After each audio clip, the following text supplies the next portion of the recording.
Recovering and repatriating Nigeria's assets? Well, we have multiple assets that we are pursuing internationally, inclusive of the United States of America. And in that respect and direction, we have some other associated bilaterals. I hope to travel to DC by tomorrow, all in an attempt to see what we can do in terms of recovery of associated assets.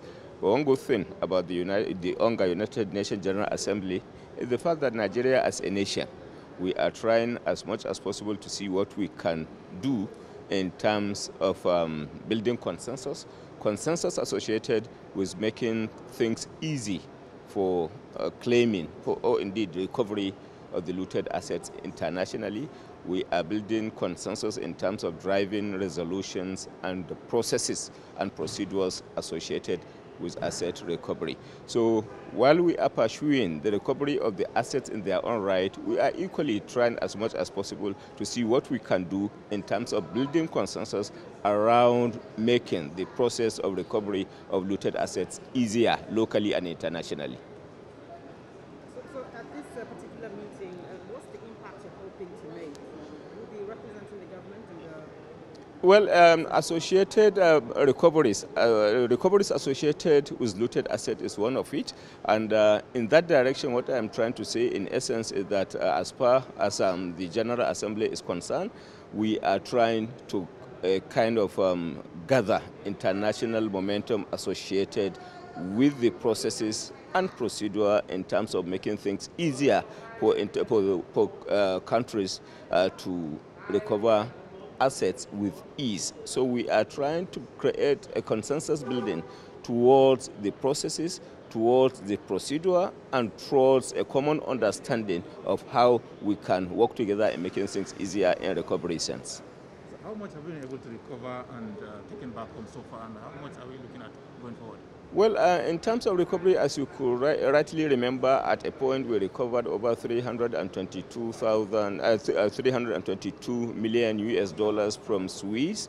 That was around 2017. And then at around 2020, we equally recovered around 311 million US dollars from United States of America.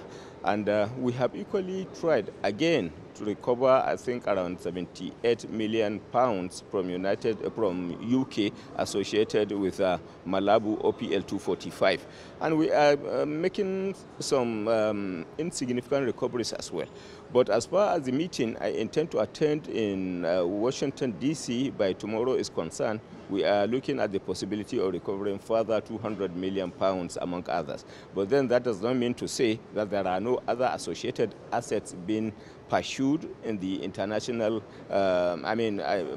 in terms of some other countries of the world, inclusive of Ireland and some other countries. We are pursuing a lot of assets across the globe, and we intend very soon to we are coordinating a further meeting relating to huge recovery in UK associated with certain personalities.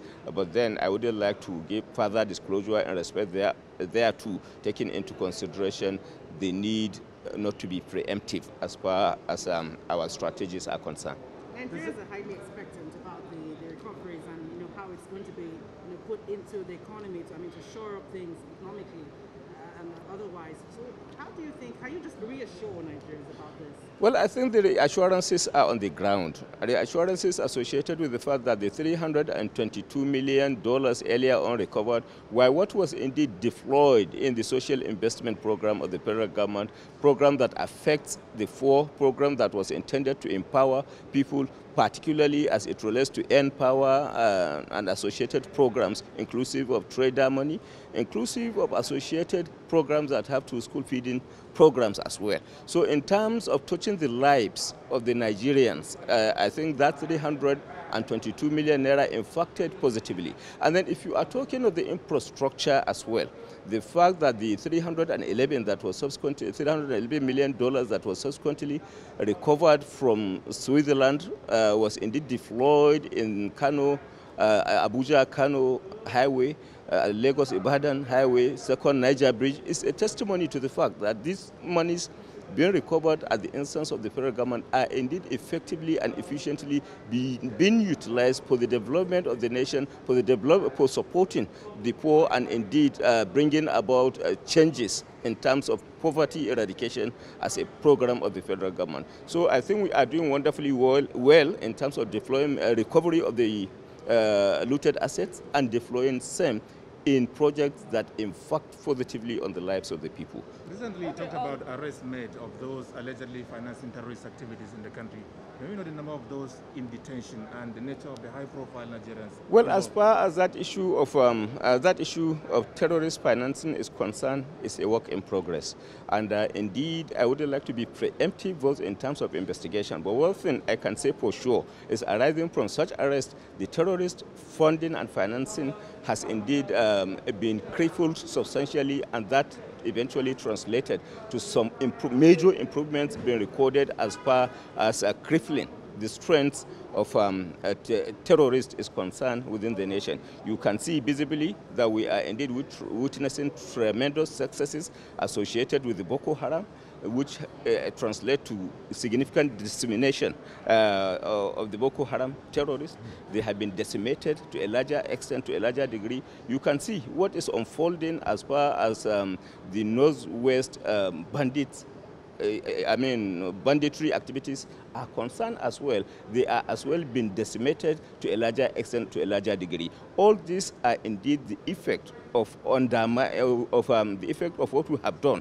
We have succeeded in doing in terms of identifying the blocking the terrorist financing and funding. So as far as that aspect is concerned, we have succeeded, one, in identifying those that are responsible for funding, two, blocking the leakages associated with funding, and then three, embarking on aggressive investigation that is indeed impacting positively in terms of the fight against terrorism.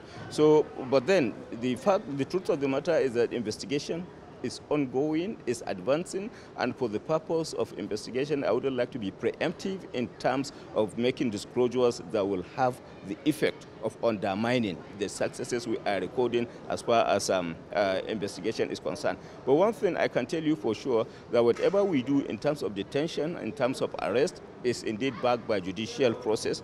We have indeed obtained legitimate court orders, taking into consideration what we have presented before the court. The court eventually exercised its discretion in terms of granting orders that we can have them in custody pending the conclusion of investigation, which investigation in essence is indeed deeply taking place, and we are making a lot of successes and recording a lot of progress in the direction of investigation. You rightly know, obedient to court orders and court judgments, but then you have to understand within the context of such obedience that there are associated rights and interests that are vested in the federal government, inclusive of right of appealing against a judgment, inclusive of right to file an application for setting aside the purported judgment and order, and indeed inclusive of the possibility of filing a fresh action if indeed the jurisdiction of the court that was alleged to have indeed handed down that judgment is in issue. So we are doing the needful in terms of looking at the law as it exists and then working within the context of the law in ensuring that justice is done as far as the contending issues between the parties are concerned. Finally, sir, you have been relating with President Muhammadu Buhari for a very long time. What do you think Nigerians do not know about him regarding his forthrightness, uprightness, and incorruptibility? Well, as far as the president is concerned, a single, perhaps, sentence that can characterize him and his person is that of transparency and accountability. You cannot find the president in any way being compromised as far as transparency, accountability, processes and procedures are concerned. So he is a man of process, he is a man of procedure, he is transparent, he is accountable. That, I think, can characterize the personality of the president very well, taking into consideration his general disposition as far as issues are concerned, both governance, administrative and otherwise. You can never find him operating in breach as far as processes are concerned, as far as procedure is concerned, as far as transparency is concerned, as far as accountability is concerned. So he is an embodiment of transparency, an embodiment of accountability, and in fact, above all, an embodiment of integrity that has been acknowledged locally and internationally. As far as the core judicial system is concerned, is a status quo that as at the time the parties approached the court, it was the Federal Revenue Service that was indeed collecting the value-added tax. So with that in mind, the federal government has succeeded in obtaining an order that establishes the sustenance of the status quo, which status quo is that the Federal Revenue Service should continue the collection pending the determination of the court,